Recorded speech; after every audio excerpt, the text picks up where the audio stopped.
Join our Patreon. Do you really want to know? We are Mythvision. Dr. Price, Kristen Whitaker Hood would like to ask, what were the religious backgrounds of the Herodians? What were some beliefs of the Idumeans? Idumeans. And how did the Herodian dynasty impact the origins of Christianity? Well, they were vilified by pious Jews because Herod the Great was really an Idumean, which is the Greek version of Edomite. And they were hereditary kinsmen but enemies of Israel. And Esau was supposed to be their father. He's really a kind of a political cartoon caricature of the way Israelites viewed Edomites. And remember what Esau looked like. He had red hair. He looked pretty much like a caveman, if not Bigfoot, the way... I love this hilarious thing in Genesis where the two parents...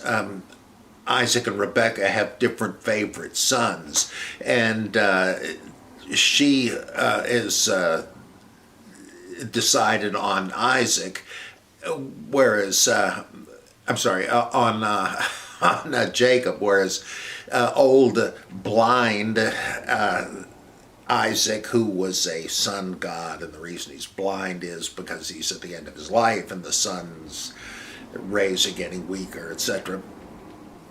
He likes the rugged outdoor type with Esau, and their mother comes up with this scheme to trick old Isaac into giving the blessing to to her favorite Isaac, and so the point is to dress him up. Jacob? You mean her favorite? Why Jacob. can I not? Yeah. No, it's fine. It's fine. Yeah, Isaac's Jacob. the father, Jacob, and then Esau. Sheesh, man. It's okay. I'm just like Isaac, obviously. I'm fading out. So she has him disguise himself as Esau. And how does she do that? She gets goat pelts and uses rubber bands, I guess, to tie up them onto his hands so he can go in and serve beef stew to his father. And big hunter, I've killed these critters and I know you like this stuff. And he says, oh, thanks. And he gives him the old man is suspicious, and he says, are you really my son Esau? And yeah, why do you ask? And he says, here, come closer, let me smell you, because Esau is a hunter, he's out in the wilderness, he'll smell like the outside. And I guess he does because of the animal skins. He says, here, let me feel you, my son. And he touches his wrists and his hands, and they're all furry. Well, yeah, okay, I guess you're Esau after all. What the heck? Was Esau like Larry Talbot? Was it the full moon? Was he a werewolf or something? You can tell these are mythical stories, but that's the way they viewed the Edomites. Big, powerful, stupid, and hairy, because he gets jilted or cheated out of the birthright. Why was that even a big deal? Well, because they believed that blessings and curses really had power, that you were hexing somebody if you cursed them, something bad would happen.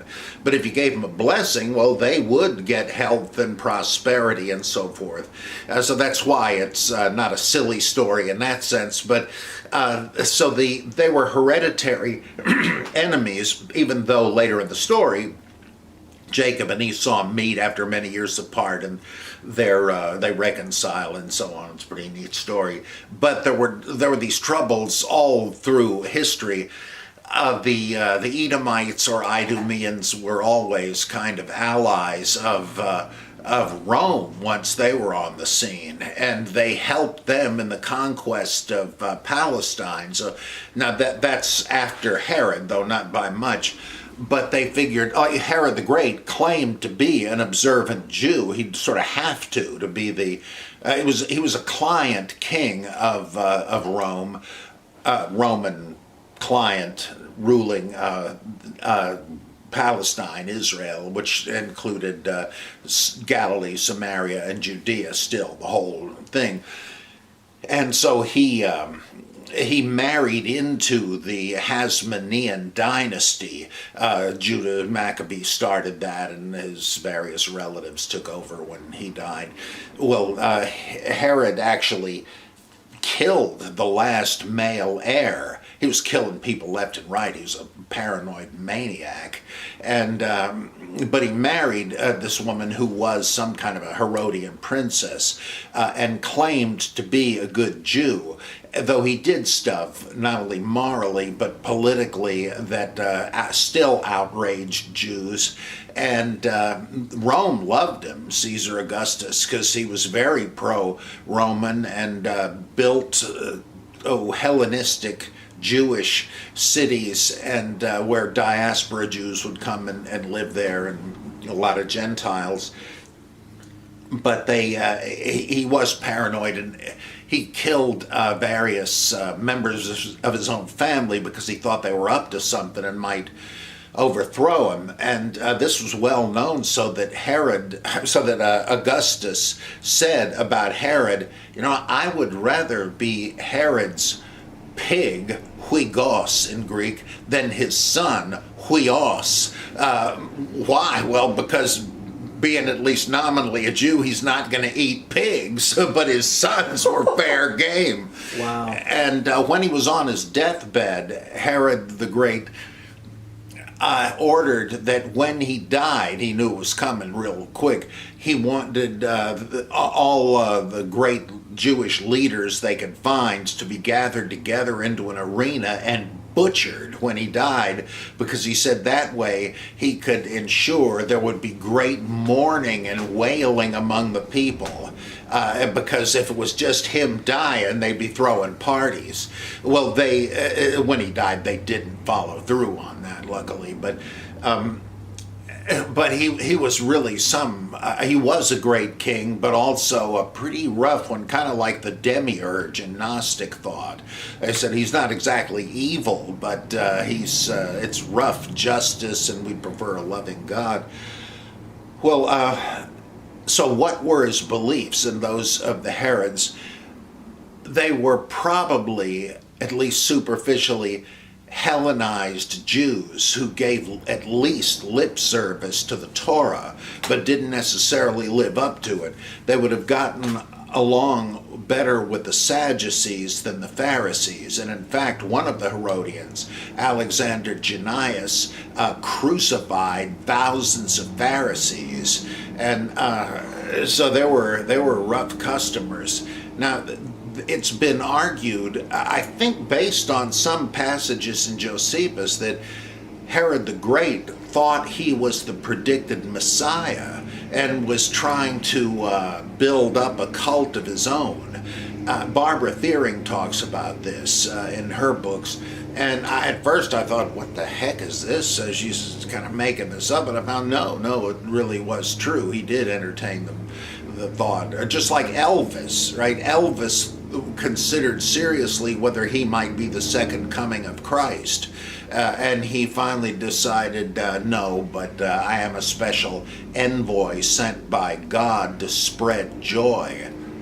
Florence Nightingale thought she was the second coming of Christ. She's, of course, a pretty good candidate for it. But these guys had these delusions of grandeur, and you really wonder if Herod the Great was like King Saul, who's depicted as a paranoid schizophrenic.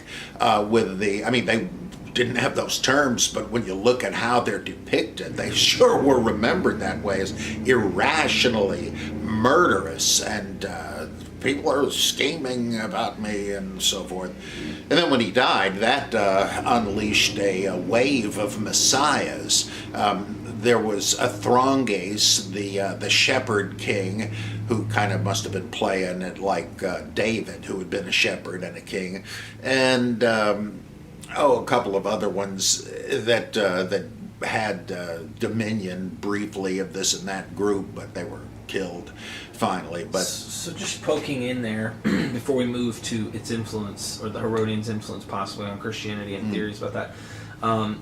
You mentioned they paid lip service to some form of Judaism, even if it was a Hellenistic version. Did these Herodians possibly also practice, or, if you will, partake in other religious? Were they very synchronistic, and to a point where possibly they weren't just Jews? They were like, hey, let's check out Zeus, let's check out, or were they were trying to be good Jews in their own way, but they're very liberal, if you will? I mean, how? I think it's more the latter. At least I don't think we have evidence of syncretism. Okay. Though there's a really fascinating Jesus novel by, I guess I always get Robert and Frederick Grant mixed up. I think it was Robert Grant. King Jesus, which embodies a huge amount of neglected scholarship in telling the story of Jesus. And he has a fascinating account of King Herod as a syncretistic secret cultist. I don't know that Grant had any real basis for this, but it is really interesting to read. It's very much like in spirit Kazantzakis' brilliant novel The Last Temptation of Christ, even more speculative about Jesus, what he thought he was as King of the Jews, and so on. Just amazingly interesting. Kind of makes you think of the way the Gospels are written. How fictitious are they, and so on. I'd recommend anybody read both of those books. Let's see now. Well, I guess the main role of the Herodians as a faction in the Gospels is they're one of several groups who didn't like Jesus and plotted against him. We're told early in Mark that after a healing that was controversial, the Pharisees got together with the Herodians and decided this guy's got to go. But we never hear any aftermath of that. In fact, once you get to the Passion narratives, the Pharisees have nothing to do with it. It's the Sanhedrin dominated by the Sadducees. It's the chief priests and the elders who were Sadducees. And this is no doubt because they were in charge of the temple, and after the cleansing of the temple, they figured, again, this guy's got to go, but the Pharisees had nothing to do with that. And then you have the Herodians and the Romans kind of, in a way, tossing Jesus back and forth, or is that's in different Gospels, but... Yeah, in Luke, he's got Pilate trying Jesus, finding nothing amiss, and he wants to sidestep the whole mess, and so he says, well, come to think of it, if this guy's a Galilean, he'd really fall under Herod Antipas, one of the sons of Herod the Great. They'd fall under his jurisdiction, and given that it's Passover, Antipas is here in Jerusalem, let's send this guy over to him and let it be his headache. And then Herod interrogates him because he'd been curious about what he'd heard of Jesus. That's what the thing in Superstar is based on. Walk across my swimming pool. Luke says that he had wanted to see him do some miracle and so forth. And then he finds nothing worthy of condemnation in Jesus and sends him back to Pilate. And this is a somewhat clumsy attempt, I think, by Luke to use all of his sources, as ancient writers did. They kind of assumed whatever their source said was probably true. They couldn't do any better, and so they didn't want to sacrifice one if there was a conflict. So they tried to say, how could they both be true? Just like harmonizers in the Gospels. So who's in the original sources he must have had, one of them said that it was Herod Antipas that condemned Jesus to death after a kangaroo court trial, but then Mark, which Luke was also using, had Pilate do it. So how's he going to get them together? And it symbolizes what he did when it says that Jesus came back to Pilate after Herod. So the two became friends that day. They had been enemies before. We're really getting into Apocrypha there. There are various Apocrypha about Pilate and his wife and so forth. We're getting into embellishing the story, but that kind of fits with what Luke's strategy was, to get them both together. And what's clumsy about it? Well, if Pilate thought that Jesus was innocent, why didn't he just let him go? What would have been the problem? Then if he sent him to Herod, and Herod also said, not guilty, why does Pilate go on with it? What's the point? It's just crammed together in a nonsensical way. So that really vanishes. The Gospel of Peter tries to harmonize them too, but it's just, in fact, I could go on and on about what this Herodian source must have said, but I won't go off on a tangent on that one. So I guess into that, because we could go on and on, I'm sure, with some of this stuff, is how did the Herodian dynasty impact the origins of Christianity? Maybe we can delve into that. Yeah, that's quickly said, actually. The important thing there would be Robert Eisenman's argument that Paul was a Herodian. Because if he actually wrote Romans 16, where he says at the end of the epistle, say hello to this one and that one, and a whole list of people, he's got an Antipas in there, I believe, and Herodion, and others where the names are clearly from the family of Herod, the very big family of Herod. And then there's Paul's friendly relations with the Romans. I mean, he almost gets himself killed, as one of the Herodian monarchs says. You know, it's a pity if this guy hadn't made the appeal to Caesar. He could just walk out scot-free. So Paul seems, Eisenman says, to have had Herodian connections and family connections probably with him. And that might imply that that might have something to do with the fact that Pauline Christianity is so different from that of the Gospels. It implies vaguely some sort of syncretism. Were the Herodians more open to these foreign influences?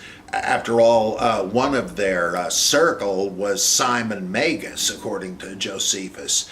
And there's an interesting bit of Gnosticism and syncretism. So it's just a few dots that only speculation can connect, but depending on how Herodian Paul was, and how different he was from the Jerusalem Christians, it might have had quite a bit to do with the shape, the more mystery religion character of early Christianity. That makes me think of, and I've heard this said from Dr. Luther. He mentioned something about the Herodian temple, or the Herodian, I don't know if it was the temple, but where Herod was staying is right there at the Qumran situation, where the Qumran sects were located. They were very close Masada, to one another. right? Right. And so it makes you kind of wonder, with Robert Eisenman's work and others that would suggest that there is some type of language used and borrowed by Paul from the Dead Sea Scroll sect, except it appears, if one were to look at some of this language, he's not necessarily implying the Romans are in any way, shape, or form bad. It's the opposite. So kind of makes you wonder, was there possibly a Herodian tie-in here where, the Herodians and the Qumran sect were fine until crap hits the fan. And now it's like, we got to find out what side we're on, just throwing it out there as a total speculative idea, and that the Pauline epistles are Herodian in a sense that they're not on these guys' side. They're actually taking a stand on the opposite spectrum. Don't know if that has anything there, maybe, but well, The Dead Sea Scrolls, as Eisenman points out, speaks of the mocker or the spouter of lies, among whose transgressions was to offer a simplified version of Judaism to the Gentiles, the simple ones of Ephraim, as they called them. Everything is in code, so it's very difficult to tell who's what in the scrolls. But that would kind of favor the what would you call it? There's some Greek term of the openness toward Hellenism of the Herodian house.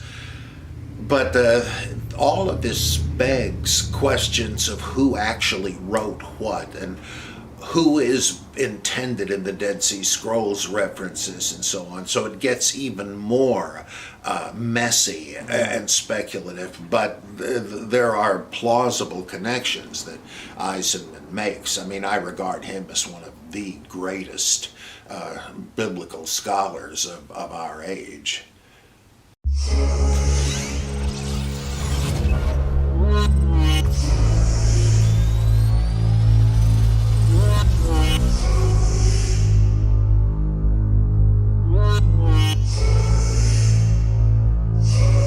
Join our Patreon